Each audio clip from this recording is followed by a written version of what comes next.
Assalamualaikum warahmatullahi wabarakatuh. Perkenalkan, nama saya Pujo Mulyono. Saya calon guru penggerak angkatan ke-6 berasal dari Wonosobo, yaitu SMA Tahfiz Al-Quran. Pada kesempatan kali ini saya akan mempraktekkan aksi nyata dari modul 2.3, yaitu supervisi dengan pendekatan coaching. Selamat pagi Pak Adi. Selamat pagi Pak Pujo. Bagaimana kabarnya hari ini? Alhamdulillah baik. Ya Pak Adi, kita lama nggak berjumpa ya. Iya. Dengan kesibukan masing-masing, Pak Adi juga di kegiatan yang lain diklat.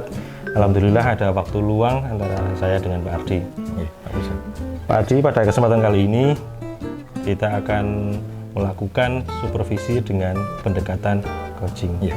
Pak Adi sudah siap ya? Insya Allah siap Pak Pujo. Ya. Pak Adi, pada kesempatan ini apa yang menjadi harapan Pak Adi ketika kita berbincang terkait dengan hal yang dialami oleh Pak Ardi? Untuk dalam perbincangan ini harapan saya sebenarnya sangat sederhana Pak Pujo. Jadi terutama bagi saya pribadi sebagai seorang guru bisa menggali potensi diri Pak. Ya. Untuk bisa mengembangkan bagaimana saya bisa mengembangkan potensi diri, kemudian dari perkembangan itu nantinya bisa saya gunakan dalam pembelajaran dan bisa saya aplikasikan ke dalam pembelajaran dengan peserta didik. Ya, betul sekali Pak Adit ya. Memang harus bisa menggali potensi untuk nanti diimplementasikan dalam pembelajaran di kelas ya. Seperti itu. Kemudian Pak Adi, pada kesempatan ini tujuan pembelajaran dan materi yang akan diajarkan Bapak Ardi itu apa di kelas? Untuk pembelajaran saya kali ini kan karena saya mengampu pembelajaran bahasa dan sastra Indonesia Pak Pujo, Ya. di jurusan bahasa itu ada mata pelajaran tentang puisi terjemahan Pak. Ya. Ya, jadi untuk tujuan pembelajarannya itu ada dua. Yang pertama, peserta didik mampu menerjemahkan puisi dari bahasa asing, dan setelah diterjemahkan, kemudian dari puisi terjemahan ini, kemudian peserta didik mengalihwahanakan ke dalam prosa. Jadi nanti prosa itu bisa dalam bentuk cerpen atau mungkin kalau peserta didik mampu bisa dalam bentuk novelet. Jadi yang lebih ringkas dari novel Pak. Ya. Tapi untuk tujuan sementara mungkin karena keterbatasan waktu mungkin lebih ke cerpen. Seperti itu kan, kalau cerpen kan bisa sekitar 2 sampai 3 halaman saja. 3 halaman ya. Iya Pak, seperti itu. Berikutnya Pak Adi, apa saja persiapan Bapak untuk pembelajaran di kelas nantinya? Untuk persiapan yang jelas pertama adalah dari RPP ya Pak Pujo ya. Iya, Jadi RPP saya bentuk sedemikian rupa, kemudian menyesuaikan dengan peserta didik. Kira-kira di SMA ini tuh peserta didik yang dibutuhkan apa saja. Jadi untuk media yang pertama, untuk saat ini saya sedang mencoba menggunakan media teknologi informasi Pak. Yaitu lebih ke menggunakan basis internet. Yaitu ada dengan aplikasi, ada media Canva. Ya. Itu. Nah itu yang pertama itu. Yang kedua nanti kan karena tidak semua itu membawa laptop atau membawa gawai, nanti untuk produknya mungkin kalau saya pribadi nanti dari situ bisa berdiferensiasi. Jadi yang saya siapkan sementara adalah dari media dulu, kemudian menyiapkan bagaimana nanti peserta didik akan membuat produknya. Seperti itu. Ya, berarti Pak Ardi di sini sudah menyiapkan RPP, sudah, tentunya dengan media yang digunakan ini sudah terbaru ya Pak, ya, sesuai perkembangan zaman, yaitu dengan media Canva ya Pak, untuk membuatnya. Kemudian persiapan lain tadi juga Pak Adi sudah menyiasati dengan berdiferensiasi. Karena yang ditakutkan itu Pak, nanti barangkali ada peserta didik yang tidak membawa laptop kan, barangkali tetap bisa menggunakan media lain seperti itu. Ya. Kemudian untuk pertanyaan selanjutnya, ketika Bapak tadi sudah menyampaikan persiapan secara detail, sebenarnya apa sih kendala selama ini yang dialami Pak Ardi itu dalam pembelajaran di kelas? Untuk kendala saya sendiri Pak sebenarnya cukup banyak ya, tapi yang paling utama itu kalau menurut saya pribadi yang saya alami selama ini yaitu lebih pada motivasi belajar.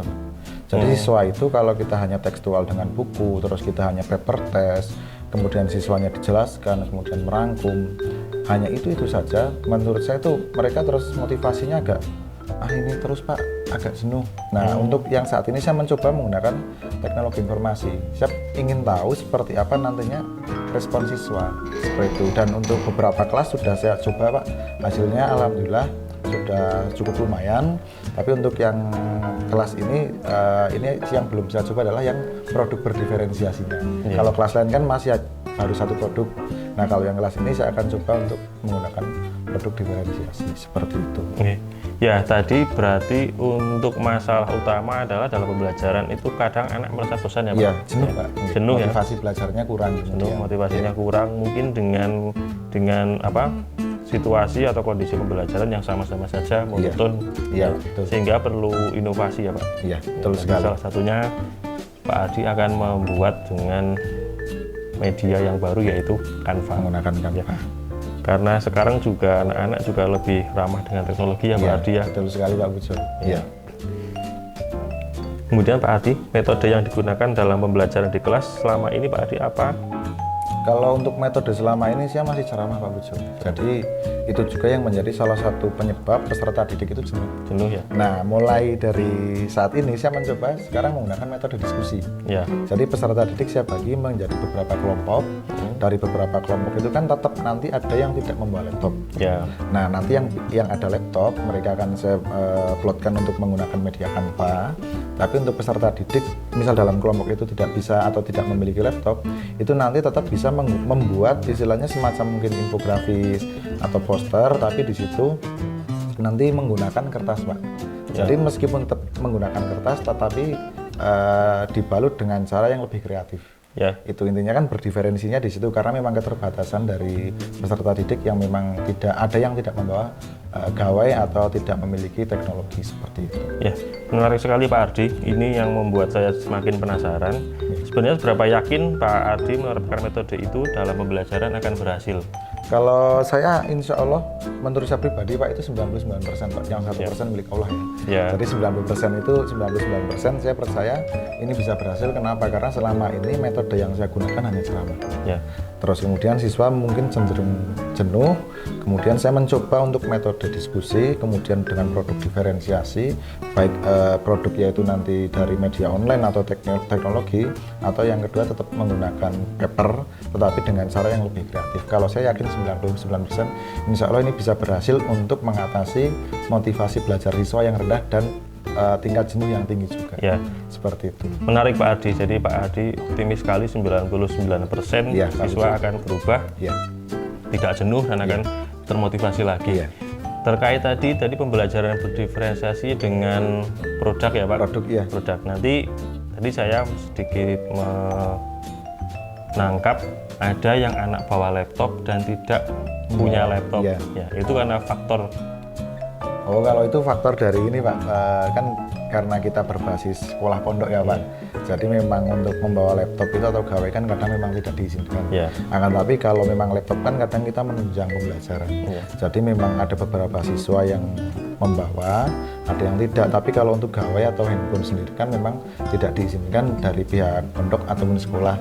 Kalau laptop masih bisa ditoleransi karena memang itu bermanfaat dan bisa menunjang pembelajaran seperti itu. Jadi memang kalau ada yang membawa, ya nanti itu kita maksimalkan. Tapi kalau memang ada yang belum membawa, nanti solusinya menggunakan ini Pak, paper test. Atau kalau mungkin apa istilahnya dari sekolah bisa memfasilitasi seperti di Labcom bisa, mungkin nanti kita bisa juga menggunakan fasilitas di lab komputer untuk belajar teknologi di situ.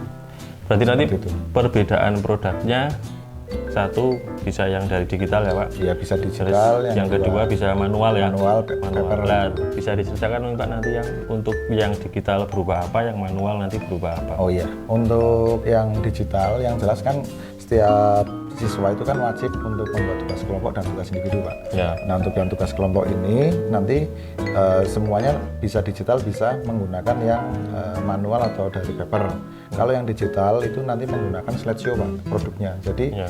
mereka merangkum materi, kemudian rangkuman materi itu dijadikan sebuah materi PowerPoint, nanti harus mereka presentasikan. Itu Ya. yang digital tugas kelompok. Ya. Kalau yang tugas kelompok menggunakan kelompok yang paper, Ya. itu kan ada yang paper, itu nanti membuat semacam peta konsep menggunakan kertas Pak. Ya. Jadi di kertas nanti dibuat semacam istilahnya apa namanya? Mind mapping. Mind mapping. Ya. Nah itu jadi kan hampir sama dengan PowerPoint Pak.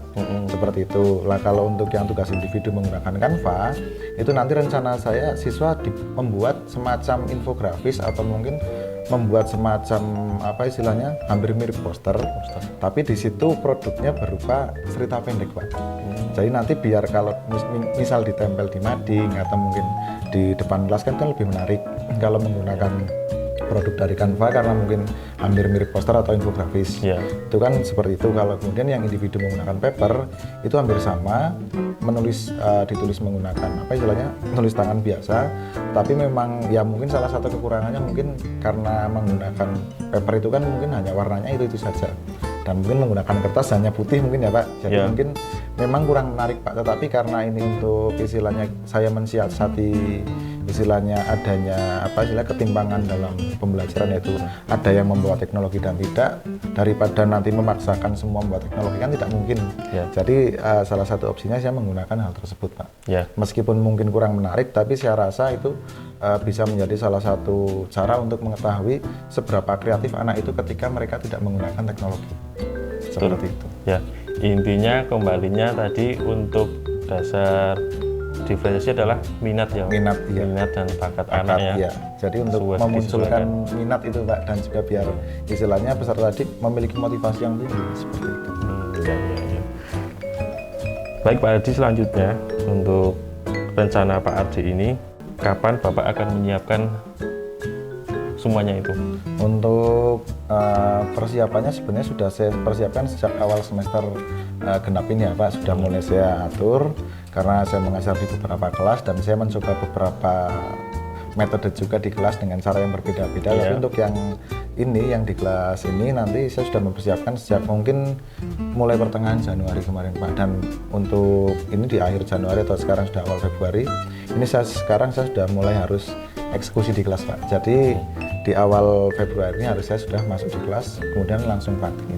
Berarti persiapannya kurang lebih 2 minggu. Berarti sudah disiapkan di pertengahan Januari ya Pak? Selama hampir 2 minggu ya? 2 minggu Pak. Itu dari RPP, metode, teknis, aplikasi media dan yang lain-lain. Betul Pak. Terus dalam mempersiapkan itu apakah ada rekan? Sementara saya masih sendiri Pak. Jadi sementara saya masih istilahnya mencoba sendiri karena saya juga kebetulan harus belajar dari situ kan Pak. Jadi nanti kalau mungkin kemungkinan setelah pembelajaran ini selesai, mungkin setelah terus nanti saya evaluasi, kalau mungkin ada kekurangan dari saya atau dari peserta didik, mungkin saya akan minta tolong dari rekan yang lain seperti itu, atau mungkin nanti dari Pak Pujo kan yang sudah lebih dulu mengenalkan Pak, mungkin nanti bisa membantu saya. Berarti intinya itu. Pak Ardi akan mencoba dulu, nanti baru evaluasi seperti kalau itu. Sudah evaluasi baru nanti kekurangannya apa baru minta bantuan dari rekan-rekan yang lain. Rencana saya seperti itu. Baik. Oke Pak Ardi, berikutnya ini tinggal selanjutnya adalah kegiatan supervisi ini nanti kemampuan apa yang sebenarnya ingin Pak Ardi kembangkan? Untuk kemampuan yang saya ingin kembangkan, kalau untuk saya pribadi ya Pak, yang jelas untuk pemanfaatan teknologi dan untuk menggali potensi yang mungkin sebenarnya saya itu bisa, tapi mungkin selama ini belum saya keluarkan. Tapi yang paling penting itu lebih pada teknologi Pak. Itu kalau untuk peserta didik mungkin juga hampir sama. Jadi karena keterbatasan tadi di sekolah SMA Takasus ini kan berbasis pondok, jadi peserta didik untuk teknologi mungkin agak kurang ini ya, untuk khususnya teknologi untuk pembelajaran. Nah mungkin juga hampir sama untuk mengembangkan pemanfaatan teknologi supaya ke depan itu bisa lebih mendukung dalam proses pembelajaran.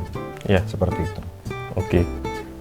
Terakhir Pak Ardi, strategi yang digunakan untuk mengembangkan kemampuan Pak Ardi nanti kedepannya seperti apa? Strateginya banyak sekali sebenarnya Pak Pujo, tapi kalau dari saya pribadi mungkin lebih pada istilahnya saya mau tidak mau kan mulai belajar dari rekan sejawat yang pertama itu, yang kedua nanti juga ketika dalam pembelajaran tetap mau tidak mau kan saya harus belajar dari siswa. Kadang malah ada siswa yang mungkin lebih bisa dari saya dari masalah teknologi kan seperti itu. Yang jelas strategi saya ini saya khususkan untuk mengembangkan kemampuan teknologi saya pribadi dan peserta didik. Jadi mungkin kalau strategi saat ini mungkin yang saya lakukan adalah untuk lebih pada nanti akan meminta bantuan dari rekan sejawat. Kalau saya seperti itu, setelah mungkin mulai proses pembelajaran sampai nanti pada tahap evaluasi kan tetap tidak mungkin saya mengevaluasi diri sendiri Pak. Nanti mungkin evaluasi bisa dari rekan sejawat seperti itu. Terima kasih Pak Ardi. Mungkin dari hasil pembicaraan kita hari ini Pak Ardi bisa menyimpulkan apa yang sudah tadi disampaikan, permasalahan apa yang materinya dan solusinya dari Pak Ardi sendiri. Baik, untuk masalah saya pribadi di kelas, yang pertama adalah tingkat kejenuhan peserta didik yang tinggi, kemudian motivasi peserta didik yang kurang, kemudian dari guru itu ada metode yang kurang menarik mungkin Pak Pujo, dan juga ada dari hasil atau produknya juga biasa-biasa saja, dari dulu hanya ceramah kemudian hanya tekstual di buku. Nah, untuk solusinya kalau saya itu kemudian mencoba untuk menggunakan metode diskusi atau berkelompok. Nah, nanti di situ untuk produknya adalah produk yang berdiferensiasi, dengan harapan produk berdiferensiasi ini mampu meningkatkan minat, kemudian bakat, dan juga motivasi siswa dalam belajar, sehingga nanti untuk hasil akhirnya peserta didik itu bisa mencapai nilai atau hasil yang maksimal dan memiliki minat belajar yang lebih tinggi lagi. Ya. Intinya tidak jenuh di kelas, Pak, seperti itu. Baik Pak Adi, untuk percakapan kita selesai hari ini.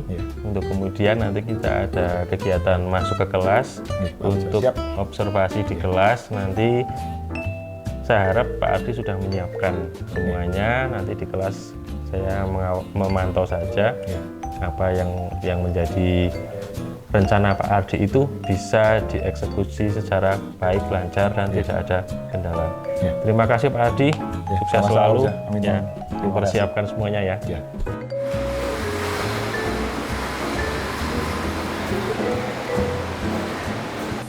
Baik, bismillahirrahmanirrahim. Assalamualaikum warahmatullahi wabarakatuh.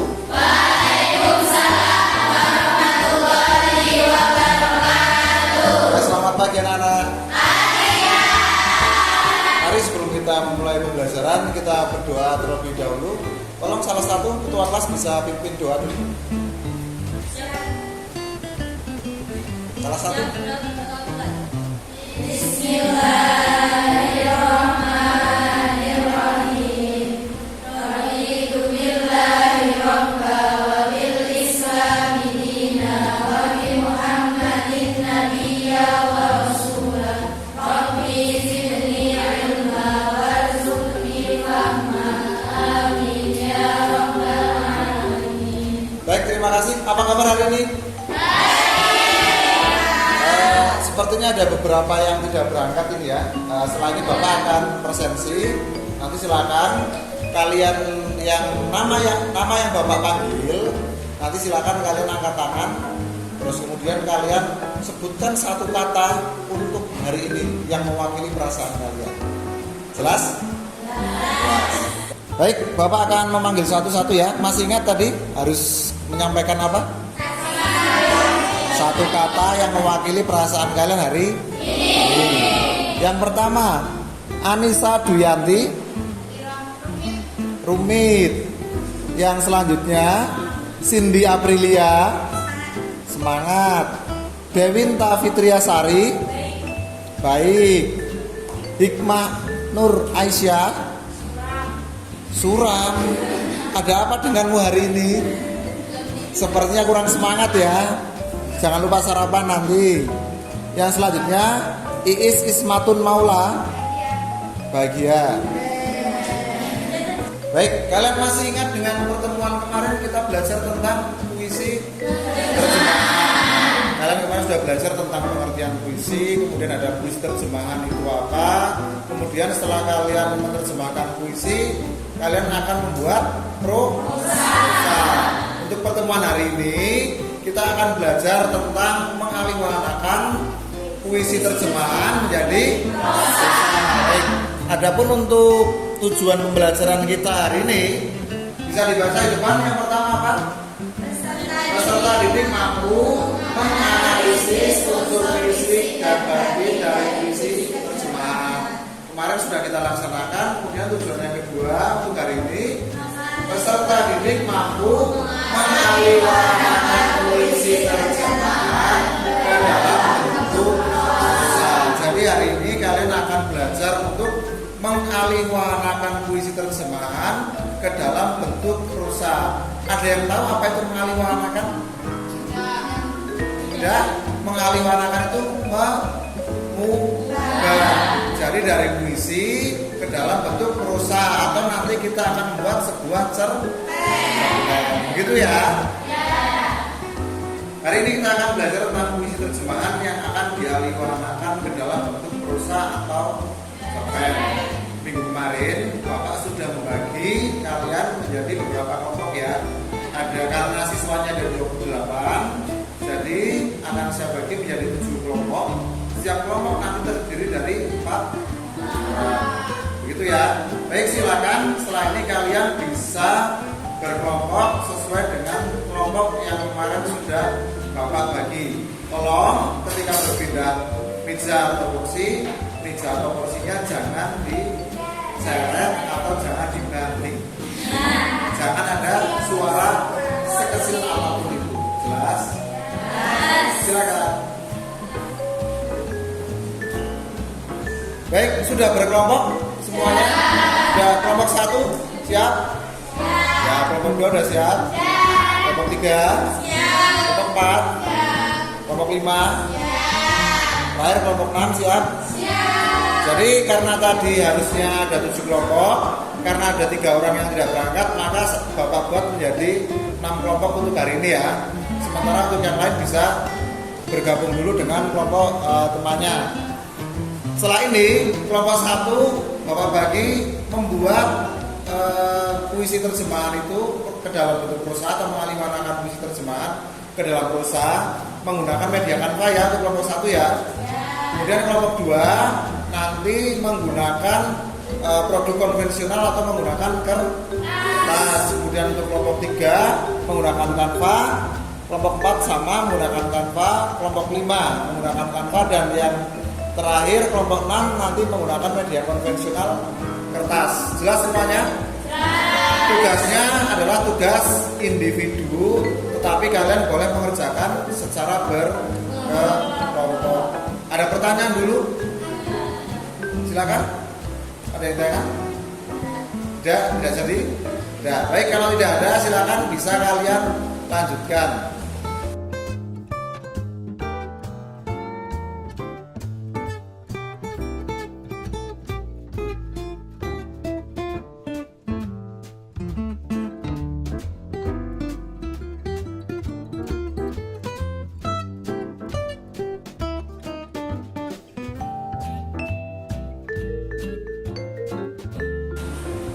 Baik, sudah selesai semua?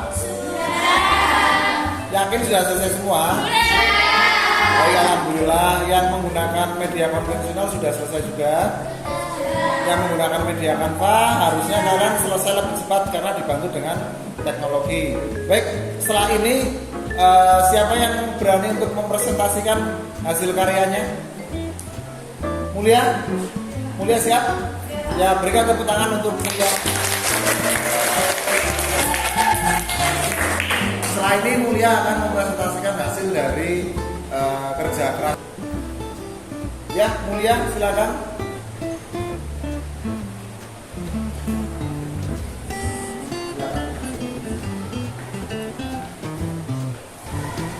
Perkenalkan, nama saya Mulia Kristopusawa.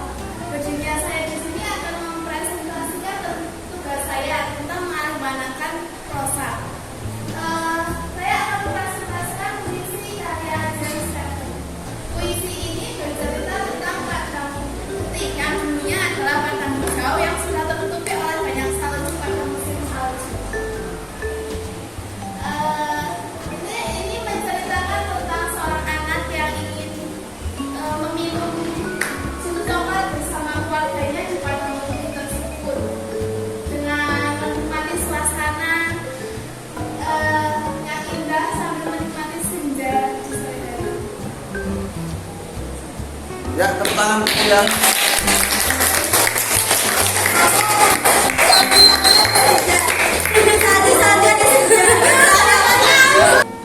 Baik, tadi Mulia sudah menyampaikan hasil dari yang sudah dikerjakannya, yaitu tadi tentang apa? Seorang anak yang ingin minum susu coklat, begitu ya. Ada pertanyaan dulu sebelum Bapak lanjutkan? Izin bertanya, Pak. Ya, Ulin silakan. Pertanyaannya yaitu perbedaan dasar antara puisi dengan prosa itu apa? Baik, pertanyaan yang bagus.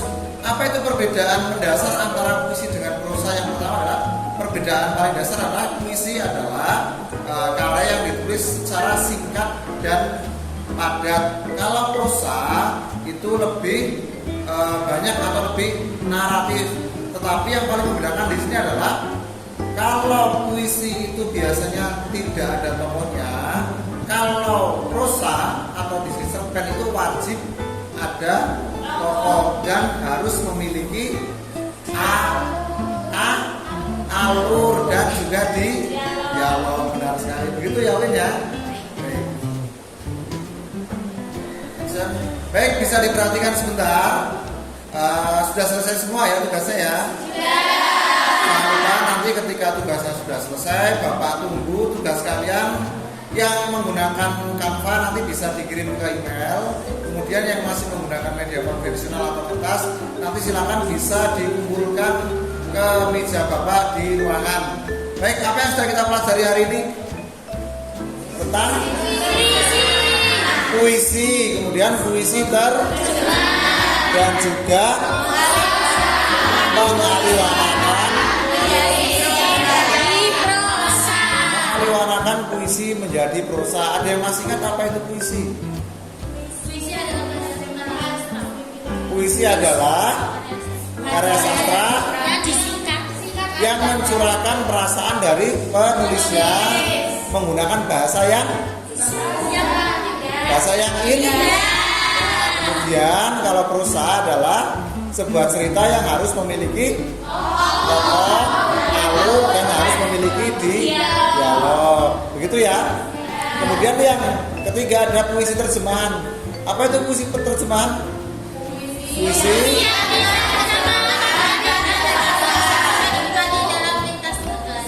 intinya puisi terjemahan adalah puisi yang bisa dinikmati oleh semua warga yang ada di dunia menggunakan bahasanya masing-masing. Begitu ya? Jelas?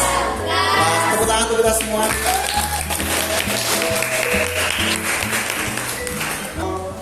Baik, tadi kita sudah belajar tentang puisi terjemahan, sudah belajar tentang prosa, sudah belajar bagaimana cara mengaliwanakan puisi menjadi prosa. Untuk pertemuan selanjutnya kita akan berganti bab ke bab 7, yaitu tentang sastra Arab Melayu, atau kalau kita di sekolah kita namanya benar sekali. Jadi terakhir dari Bapak kemarin sudah menerjemahkan, sebenarnya bukan menerjemahkan ya, hanya mengambil dari buku. Ini ada sebuah puisi dari karya Rainer Maria Rilke berjudul bagaimana ini bahasa Belanda ya. Kemudian ketika diterjemahkan ke dalam bahasa Indonesia berjudul Musim Gugur. Baik, itu penutup dari Bapak. Semoga bisa menjadi bahan belajar kalian. Dan jangan lupa nanti kalian ketika pulang dari sekolah kerjakan tugasnya yang belum selesai. Ada pertanyaan dulu sebelum Bapak akhiri? Cukup? Kata-kata, satu kata dari Pak Ardi hari ini, berbahagia. Baik, terima kasih. Cukup sekian dari saya. Apabila ada banyak kurangnya saya mohon maaf. Saya akhiri, wabillahi taufiq wal hidayah. Wassalamualaikum warahmatullahi wabarakatuh. Waalaikumsalam warahmatullahi wabarakatuh.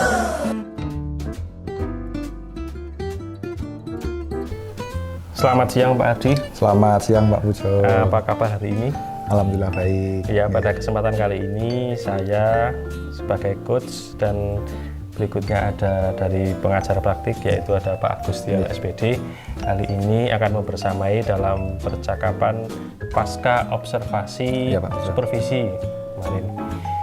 Pak Adi setelah kemarin masuk di kelas, kira-kira apa yang dirasakan Pak Adi? Setelah kemarin masuk di kelas yang saya rasakan cukup menyenangkan ya Pak. Yang jelas pertama itu, yang kedua ada banyak hal mungkin yang bisa saya pelajari karena setiap pembelajaran itu memunculkan rasa yang baru untuk terus belajar. Iya. Gitu. Jadi karena kemarin saya memiliki banyak permasalahan dalam pembelajaran, jadi ketika kemarin menggunakan beberapa model dan metode terbaru mungkin cukup menyenangkan juga. Iya. Seperti itu. Senang ya Pak intinya ya Pak? Intinya senang. Bahagia berarti ya? Bahagia Pak. Oke, sekarang saya mulai ya Pak Adi ya. Ya, Pak Ujo. yang pertama Pak Adi, apa sih yang kita harapkan dari percakapan kita hari ini? Untuk yang saya harapkan untuk percakapan pada siang hari ini, kalau saya secara pribadi yang jelas untuk mengukur, yang pertama mengukur tingkat istilahnya saya sebagai seorang guru kemarin di kelas sudah seperti apa, jadi untuk istilahnya introspeksi Pak. Harapan saya siang hari ini saya ingin mengetahui yang jelas kekurangan saya apa, kemudian nanti kelebihan dalam beberapa modal dan metode pembelajaran yang saya gunakan kemarin dibanding dengan sebelumnya itu apa. Intinya untuk introspeksi Pak. Kalau harapan saya hari ini untuk supaya bisa lebih baik lagi untuk depan, seperti itu. Intinya ada perbaikan di Pak, setiap betul. praktik pembelajaran Betul yang sekali. Anda lakukan. Iya betul sekali seperti itu Pak Uso. Berikutnya Pak Ardi, pada pembelajaran kemarin, apakah sudah sesuai dengan rencana atau strategi yang Anda lakukan? Untuk pembelajaran kemarin sebenarnya sudah sesuai, hanya saja untuk persentasenya masih sekitar ya mungkin kisaran 80 sampai 85 Pak Ujo, karena ada beberapa hal yang mungkin tetap meleset seperti waktu ya Pak, untuk waktu pembelajaran yang biasanya agak molor sedikit seperti itu. Bisa ceritakan kembali Pak, kemarin kan disampaikan ya, ini untuk mengingat saja, untuk menggarisbawahi saja. Kemarin yang rencana atau strateginya Pak Ardi dalam pembelajaran itu apa kemarin? Oh iya, untuk yang pertama ya Pak Ujo, kan saya menggunakan materi puisi terjemahan. Materi puisi terjemahan kemudian dialihwahanakan ke dalam prosa atau cerpen. Nah di situ yang saya gunakan adalah menggunakan produk diferensiasi. Nah, jadi produk berdiferensiasi, kemudian untuk medianya yang pertama ada menggunakan media teknologi yaitu Canva. Yang kedua tetap menggunakan metode yang sama seperti biasanya, yaitu menggunakan konvensional, menggunakan kertas. Hal ini saya lakukan karena di sekolah kita ini masih ada beberapa kekurangan dalam teknologi Pak, jadi siswa kan belum boleh membawa gawai, sarana dan prasarana. Akhirnya saya akali, kalau laptop kan karena boleh, jadi yang memiliki laptop boleh menggunakan laptop, kemudian untuk produknya nanti menggunakan Canva. Sementara yang belum memiliki laptop, mau tidak mau kan harus menggunakan media yang konvensional. Hanya saja untuk hasilnya memang cukup ya, secara memang kalau secara produk memang cukup jauh berbeda ya Pak, tapi secara bobot isi mungkin hampir sama. Seperti itu. Untuk lebih menariknya juga hal yang konvensional sama yang menggunakan teknologi sama-sama menarik lah Pak, seperti itu. Karena setiap siswa wajib untuk memiliki rasa untuk variasi dalam membuat karya itu sendiri. Gitu. Intinya dalam materi mengalihwahanakan puisi terjemahan, Pak Ardi sudah menerapkan pembelajaran berdiferensi melalui aplikasi Canva dan melalui metode konvensional itu kertas, papan kertas atau mind map ya Pak? Iya betul sekali Pak Buso. Oke. Bisa diceritakan Pak Ardi, hambatannya apa? Untuk kemarin hambatan yang paling utama adalah karena berkelompok ya Pak, jadi kan tidak mungkin siswa mengerjakan sendiri-sendiri. Jadi untuk yang menggunakan teknologi Canva berkelompok, hanya saja nanti bergantian mengerjakannya. Nah untuk bergantiannya ini yang akhirnya membuat waktu itu over Pak. Waktunya itu istilahnya molor seperti itu. Jadi waktu yang lebih tidak mungkin bisa 1 atau 2 pertemuan karena kan hanya tersedia beberapa laptop. Untuk yang sementara untuk yang konvensional atau menggunakan media kertas itu cukup bisa sesuai karena mereka kan menggunakan kertas sendiri-sendiri Pak. Nah untuk yang laptop karena berkelompok terus kemudian bergantian, jadi permasalahan utamanya di situ, waktunya agak molor, agak perlu perpanjangan waktu lah istilahnya seperti itu Pak. Untuk pengoperasionalkan aplikasinya nggak ada masalah ya? Untuk operasionalnya tidak ada Pak sementara, karena memang untuk jaringan dan lain-lain kan sudah saya persiapkan sebelum pembelajaran, jadi sudah saya cek di pembelajaran sebelumnya, mencoba dulu untuk pembelajaran yang akan datang. Jadi ketika pembelajaran itu berlangsung, anak sudah bisa langsung masuk sendiri gitu. Ya mungkin ada beberapa karena mungkin laptop yang istilahnya baterainya habis atau mungkin lupa karena Gmailnya di logout, itu mungkin tidak terlalu lama mungkin seperti itu. Berarti butuh internet serta login juga tidak ada masalah ya Pak? Tidak ada masalah Pak. Ya. Berikutnya Pak Adi, apakah apa indikator yang menunjukkan murid Anda itu paham tentang pembelajaran yang Anda sampaikan? Untuk indikator yang paling utama menurut saya ini Pak, peserta didik bisa dengan cepat, istilahnya mereka langsung menangkap. Silakan kalian buat prosa dari puisi, intinya mereka bisa langsung mengalihwanakan puisinya ke dalam bentuk prosa. Kan selama ini kalau misal hanya membuat puisi saja kan cukup sulit Pak. Tetapi ketika sudah ada puisi, sudah diterjemahkan ke dalam bahasa Indonesia, kemudian mereka harus memaknai, kemudian setelah memaknai, menceritakan kembali itu kan sebenarnya lebih mudah. Nah, kalau indikator yang saya maksud di sini adalah mereka sudah lebih paham bagaimana cara untuk mengalihwanakan Pak. Jadi sudah istilahnya kalau dalam bahasa itu ya mungkin lanyah lah Pak, lebih mudah seperti itu. Indikatornya yang lancar seperti itu. Boleh tahu Pak Adi, itu lebih suka puisi dari mana, puisi asingnya? Untuk puisi asing sih rata-rata ngambil dari Eropa Pak, mungkin di Prancis sama Inggris, dan ada beberapa yang memang mengambil dari Arab, ada beberapa dari Rumi, dan ada beberapa juga yang dari Jerman itu. Siapa namanya saya lupa itu. Jadi ada beberapa di Jerman, Arab, William Shakespeare mungkin ya, terus satunya dari Inggris itu ada beberapa. Iya.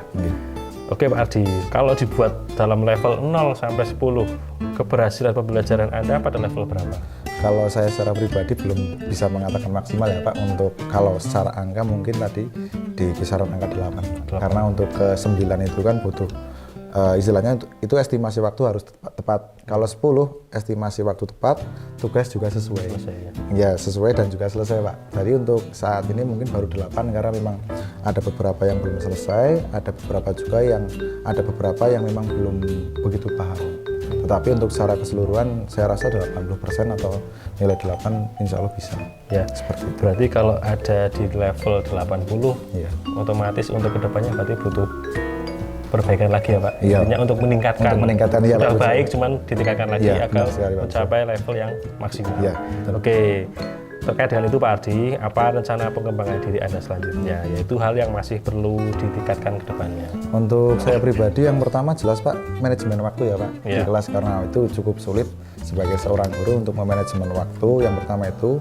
Yang kedua karena sekarang pembelajaran era teknologi, jadi mau tidak mau saya sebagai seorang guru harus selalu upgrade Pak keilmuan tentang teknologi.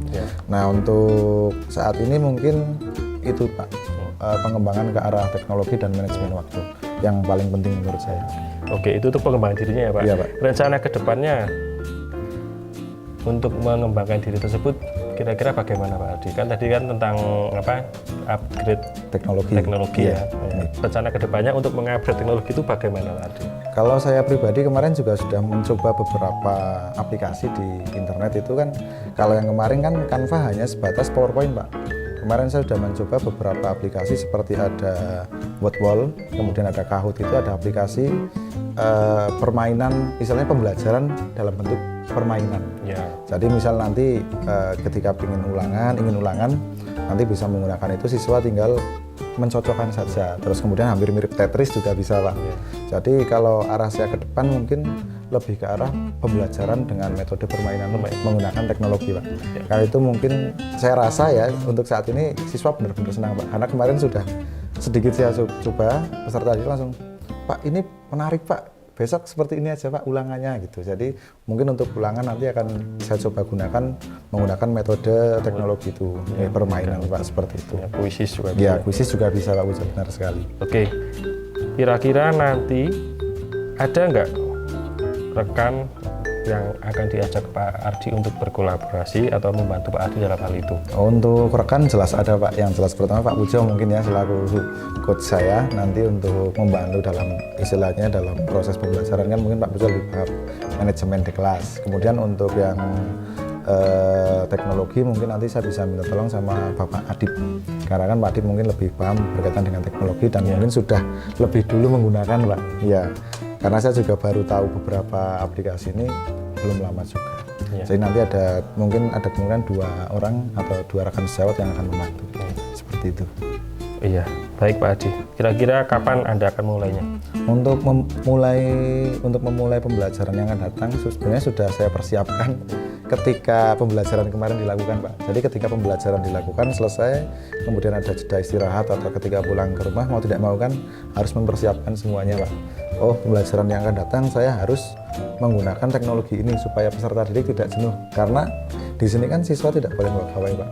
Jadi mau tidak mau saya sebagai seorang guru harus memfasilitasi meskipun dengan menggunakan laptop sendiri, dengan proyektor.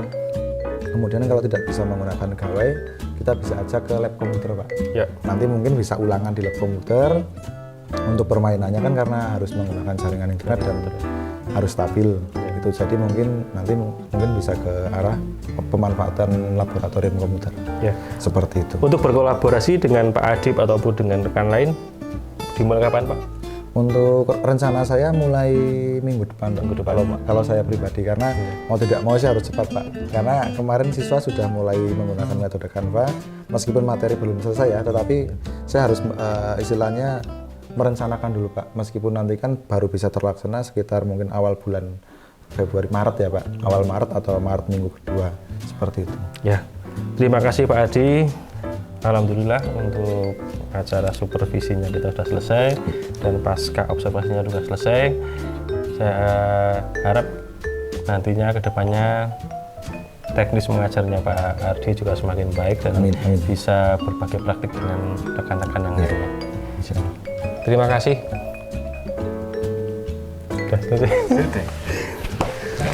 Oke,